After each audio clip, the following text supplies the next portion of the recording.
What is up, guys? My name is Blessing Kumbo, and I'm currently a neuroscience honors student. Welcome back to another episode of BSc Chronicles. So today's episode is all about ADHD in academia, demystifying the stigma. So, as a student myself, I have first-hand experience how there's still so much stigma that exists around mental health conditions such as ADHD, especially in academia. So today, we're gonna break down the misconception, open up honest and stigma-free conversation around what it is to navigate university life living with ADHD. I'm very excited today to be joined by three amazing guests in this conversation. So we have Savannah Anderson, we have Dr. Muhammad Kaji, and then we have Ikra Faki to join us today. So thank you so much for making the time to be here. So I think before we dive into it, let's maybe start with you introducing yourself. What's your name? What are you studying or working on? And also one fun fact about yourself. Okay. So maybe you can start with Savannah. Okay. My name is Savannah, and I'm doing my master's in marine biology, specifically looking at integrating fisheries data. That's the least boring way I can put it, unfortunately. And then, fun facts are always so difficult because now I must think of something fun about myself. I like to paint. I enjoy painting. I think that's a fun fact, I guess. It is a fun fact, yeah. Can we move on to now? Yeah, I'm Mohammed Kaji. I did my PhD in biological sciences, working on freshwater fish, primarily focused on distribution patterns and impacts of human or anthropogenic impacts on species distributions. Outside of that, I'm also the student development officer in the science faculty, so a lot of students will know me from that role. Fun fact about me usually is that I have ADHD, but I guess that's given today. I think that I love politics more than I love science. That's true. Real. That is true. Yeah. I'm Ikra, doing my third year in mathematics and applied mathematics. What's a fun fact about me? I like collecting Pokemon cards. Oh, that is fun. That is cool. That's very fun. That is fun. Yeah. Okay, so now that we've met our guest, before we get into it, maybe let's try an icebreaker question. So what's your go-to snack or drink or song when you're having like a hectic week in terms of academics? Snack. I mean, I'll just like anything like salty, biltong, always a winner, and Coke. Sorry if I'm stealing your answers, Mo.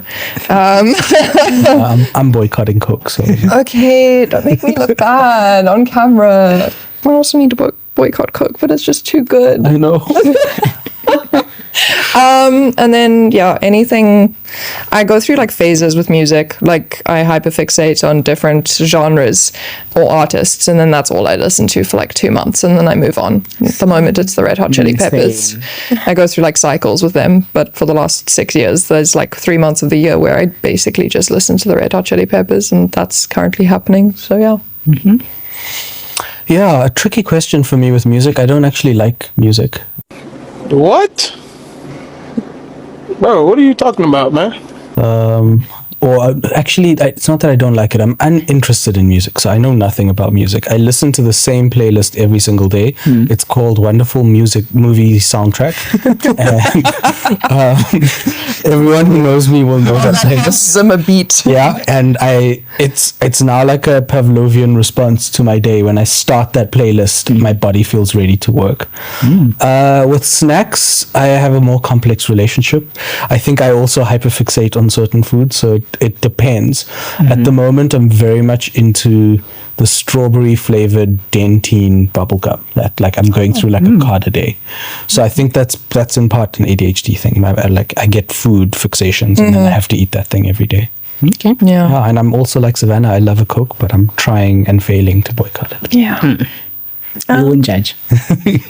I don't know. I'm the same. Like I always just switch between different snacks. But currently it's been like chalk sticks specifically before a test. Like, oh my God. That's a good snack. Yeah. That is a great snack. Yeah, and I recently discovered chalk snacks or a thing. So that's cool. Anything that has like some sort of chocolate in it. Yeah, that's so interesting. Music. I also just go through like phases of different genres, and currently it's like anything that's angsty, misfit, 2000s teenage dirtbag vibe, trying to live a life that I didn't actually live. So when I play my playlist is actually called Angsty Misfit, and it's just Blink 182 and We Are the Kings. And anyways, when I play that playlist, then I feel like I'm in a 2000s movie when I start the day. But you're the main character. But I've never lived that life, so And you're living it through music. So. Yeah. Well, just to answer, my go-to snack has been Fritos recently. It's more like stress eating. Which ones? Sweet chili ones. the blue But one. like it's so bad because I have ulcers. I need to stop eating them. But it's like Yeah, no. when I have stress, I'm like, because there's a shop downstairs at my rest. I just go there and I'm like, okay, it's my last 20 rand, but it's fine. It's not like it's going to buy a house. So let me just buy the pictures. But yeah, and in terms of music, I love Sia. Like, I almost know like all her music. That's the person that I listen to every day. So yeah, that's what gets me hyped up in the morning. That's so unique. Yeah. That is so unique. So, attention deficit hyperactivity disorder, ADHD, it's a common neurodevelopmental disorder that affects many areas of life, ranging from school and work to relationships and even daily routines. It's one thing to define what is ADHD, it's another thing to live with it. So let's have a real take on what it is to live with ADHD.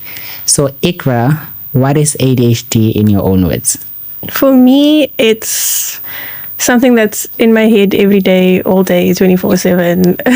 And it's also the reason why I am still in undergrad. So, but I try not to give that like I try not to look at it as a bad thing. So I was just like, yeah, it's something that I learned recently that's in my head. And I feel like it's more than just what people think it is. I think it's something that's impacting every single part of my life, probably even my personality too.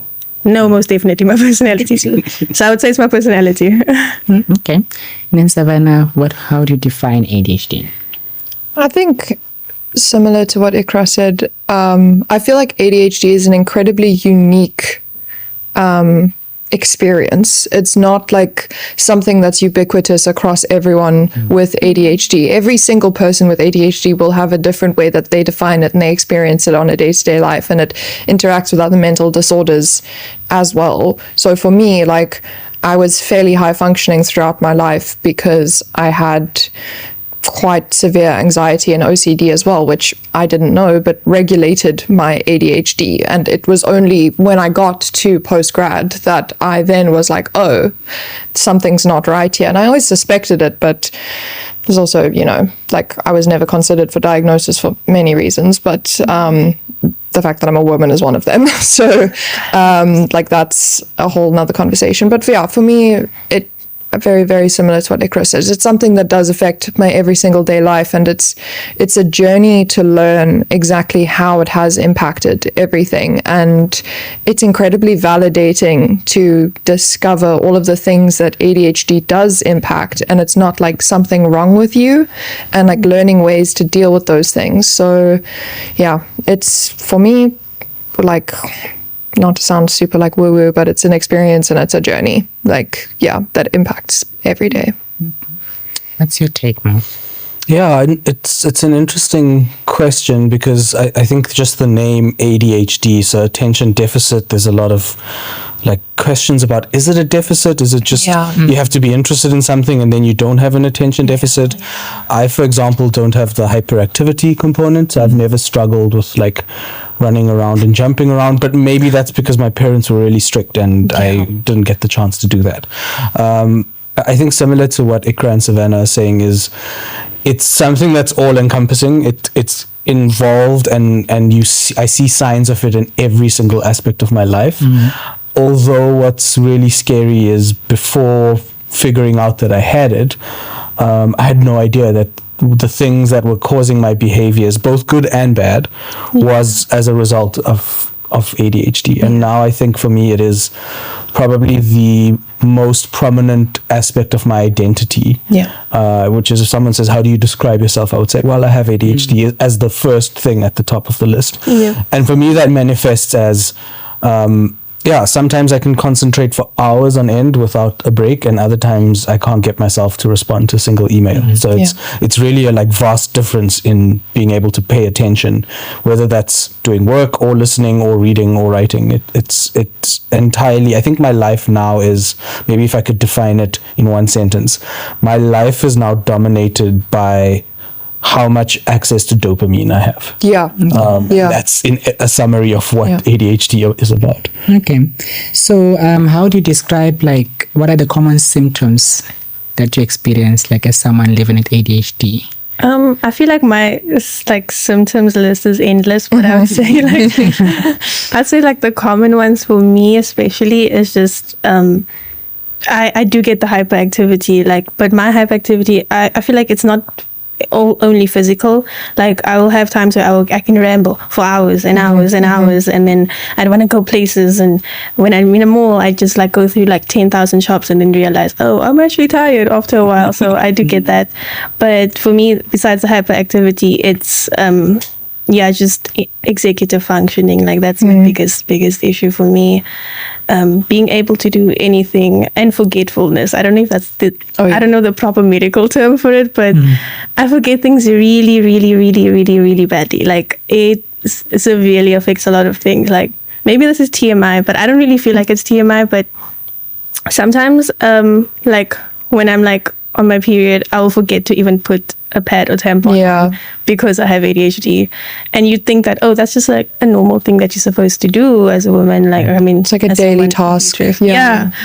And then like, I'll always forget like every single period. So that's something that affects me a lot.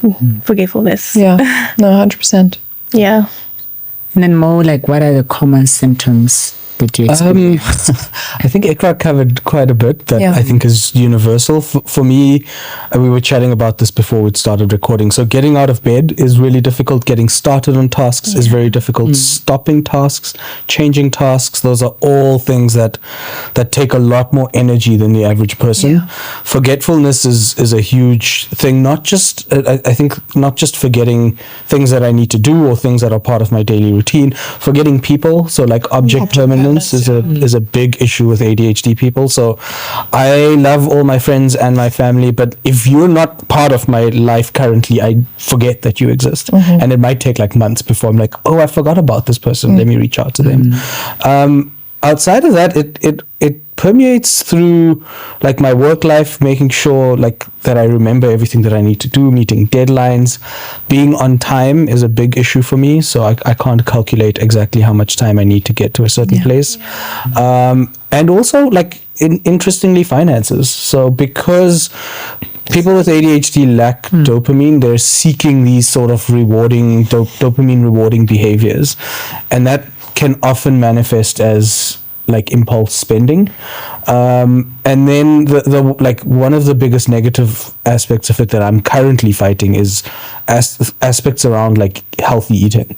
So ADHD people will, or at least the way it manifests for me, fluctuate between like forgetting to eat completely, sometimes even for days, and then like binge eating and absolutely pigging out at other times. And that sort of cycle is really like not a healthy way to live. So they're like, I mean, the list, I could probably speak for an hour just on the way it impacts my life. But those are the kind of main aspects that are currently what I'm experiencing. And then as time goes, you tend to fix one thing and then something else pops up, and then you try to fix that and something else pops up. I feel like you called me out with the spending with the Pokemon cards. So maybe if we can focus on one of the main symptoms that you experience. Can you describe maybe a symptom that also like affects your relationship like with friends?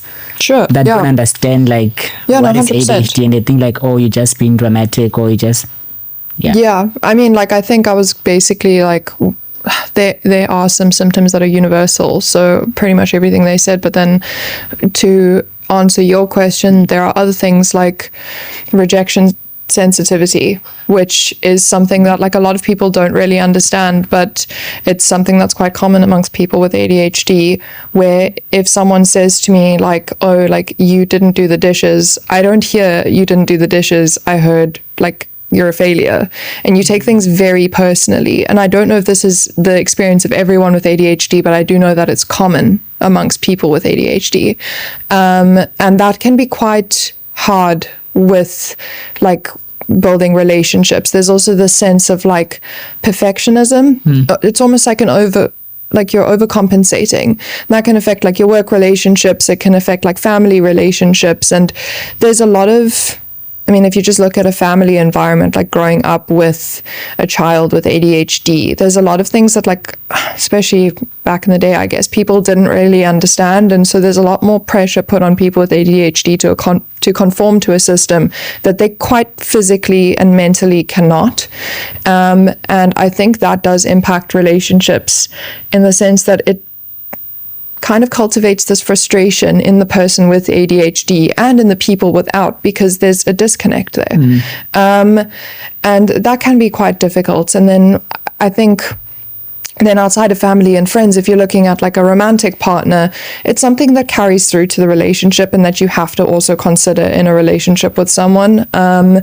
It does affect quite literally everything. So if you have ADHD and have a partner, or if your partner has ADHD, there's a lot of thought that needs to go in, like to communication and like how you spend time together, and understanding that the person with ADHD might need specific needs that you wouldn't have to think about otherwise. And it's like a constant thing that you're working on and towards. And like Mo said, like you'll get good at one thing, and then something else will crop up. And I don't know, I think it's important to consider that, like, not that I consider it a disability, but it is a divergence from the norm. And in that sense, you know, like it's very easy to see someone with like a physical difference or a physical disability and understand that they'll need things to help them through life and things to ease their accessibility in life. It's the exact same thing with mental like divergence and neurodivergence. You need things to help you gain better access to things in life, and that affects everything. So very much the same for relationships, I guess. Sorry. Okay. Don't know if I made any sense there. No, it does make sense. Maybe not a controversial question, but it's like for a lot of people, I know they don't understand what ADHD is. And then there's sort of like a stigma that exists around like mental health conditions. And then like, I know for like some people that I know, for example, if they see someone like that's showing signs of ADHD or what, they'll start making fun of them. Like, oh, why are they fidgeting? Why are they doing this? So how was your experience before like you got your diagnosis? Especially like when people pass like comments like, oh, why is she doing that? And then like, how was the experience after you got your diagnosis? So I always felt like I was the same, but then like once I got diagnosed, I was just like, oh, okay.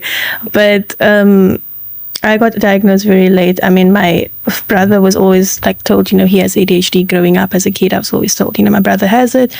And they didn't think to test me because, like Savannah said, you know, they don't really test women because it presents differently. And then once I was in school, I just, you know, only focused on math. I didn't study anything else. But in school, they kind of spoon feed you and push you, so you kind of have to pass. And then when I got to uni, I was studying math. And for some reason, because uni is just like, you know, you're on your own, I ended up like failing like once, 2, 3, 4 times first year. So I did first year 4 times. And I knew every single year that I did it is literally because I couldn't get myself to work. Because I knew, like, it sounds cocky, but I was like, I can do this. Like, I really knew that I could easily pass, but I couldn't do it. So then everyone always was just like, why, you know, why are you failing? Like, why can't you just do your work? And I think I was also kind of like hard on myself too, where I was just like, yeah, why can't I just do this, you know? And also with my partner, like, he would always just be like, you know, why? Like, and I'd also be like, why? Like, we'd always just be questioning each other, and I was just like, I don't know. I was diagnosed with anxiety, and we always thought it was our anxiety. So he was like, maybe it's because of your anxiety and stuff like that. Like, we were just both trying to figure out reasons like why I needed to like write a list, and I still couldn't work with the list on my door on what I needed to take out of my room before I go to campus. And for me, it was just like, as soon as I got diagnosed, like before I even started treatment, for some reason, I still don't know to this day why, but as soon as I got diagnosed, started working better. I think it's just because subconsciously I knew that, like, I had to work differently and I wasn't working against myself. So I think I started working better.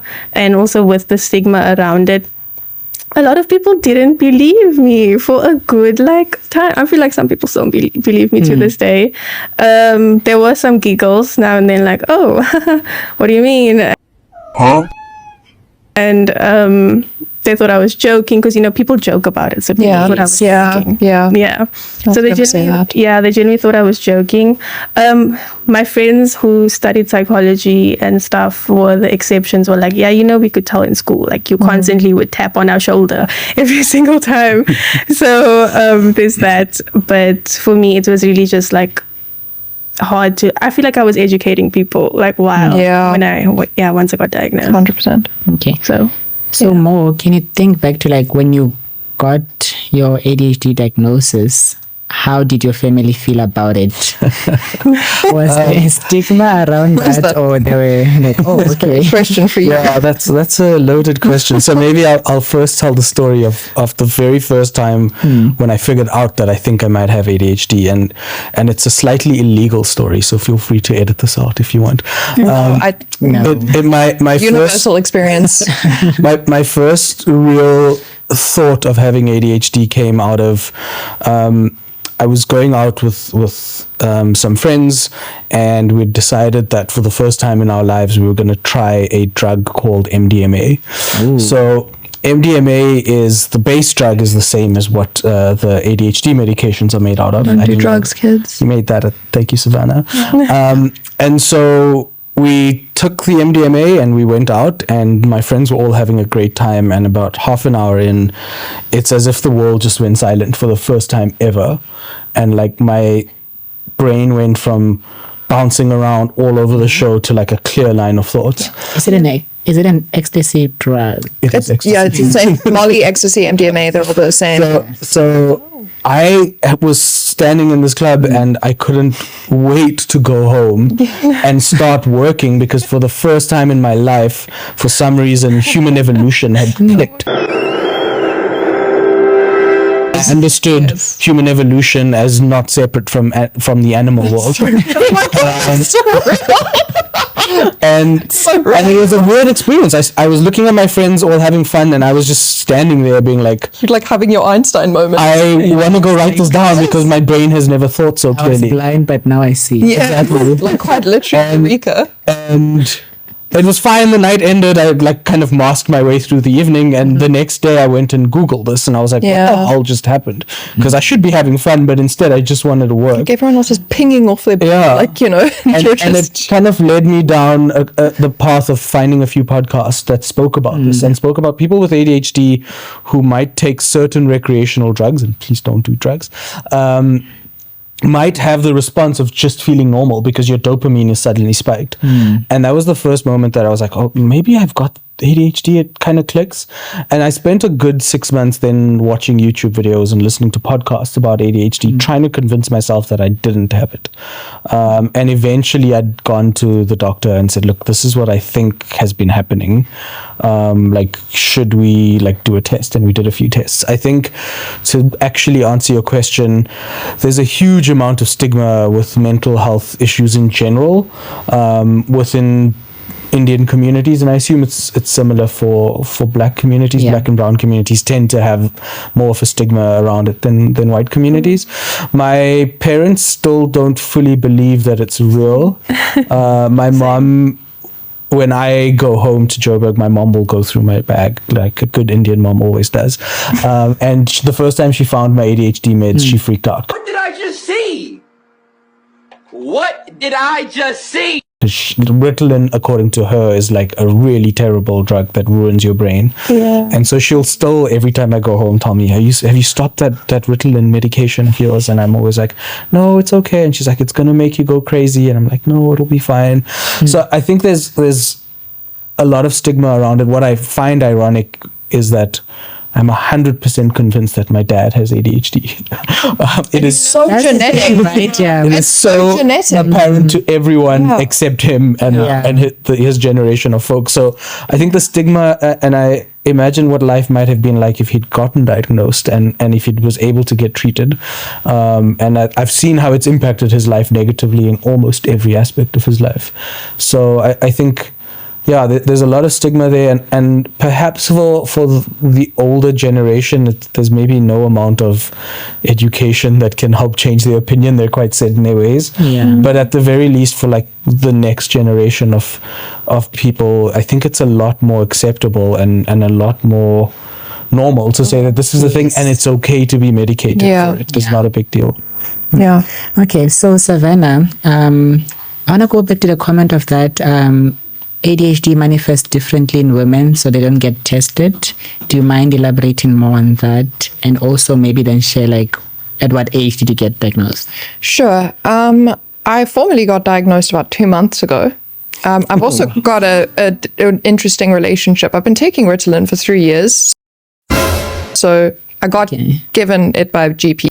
Long story, but I was fairly certain that I had ADHD and only started like actually considering that seriously in about third year, I would say. And I think the reason is because, like I mentioned earlier, like I have other mental health diagnoses that, at least the way I reckon with that, is that they almost regulate my ADHD. Like my anxiety regulates a lot of my ADHD symptoms in the sense that like it like keeps me on the ball. Same with OCD, you know.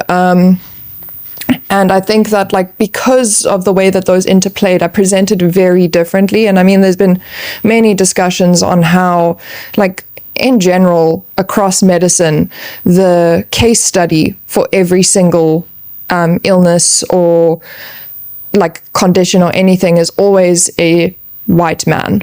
So historically speaking, so any kind of divergence or variance away from that in like a woman or like people of color or women of color, queer people, trans people, whatever that may look like, as like a step away from like the like typical white man, there won't be as much like data to see how that like how that would present in other like states, in other like genders or sexes or whatever.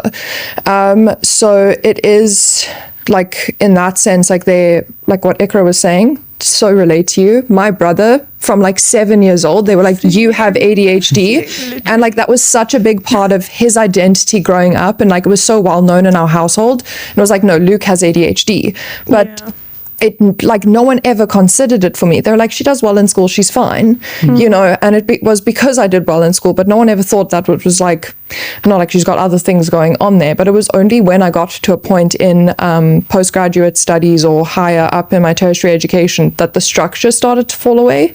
And then all of a sudden I was by myself, and it was like, oh, like I don't have all of these systems holding me up and helping me anymore, and I'm actually left by myself to sort it out. And that's when I started like breaking down, and that's when I was like, no, I need help here. And then like I spoke to a therapist and a GP, and then I got my diagnosis from a GP that I had ADHD, was put on Ritalin, but then recently I went to a psychiatrist for the first time. So both ways that you can get ADHD medication, just psychiatrist is like a more formalized version, I guess. And then I got changed onto actual long-acting medication, so rather than the short-acting. And like that's been insane, because it just, exactly what we were talking about earlier, it just helps your whole life and it impacts everything in your life. You know, taking short-acting ADHD medication is great, but you don't only have ADHD for 5 hours of the day, you know, you have it for the whole day. So yeah, again, a little bit of a ramble answer to your question, but no, but it does answer.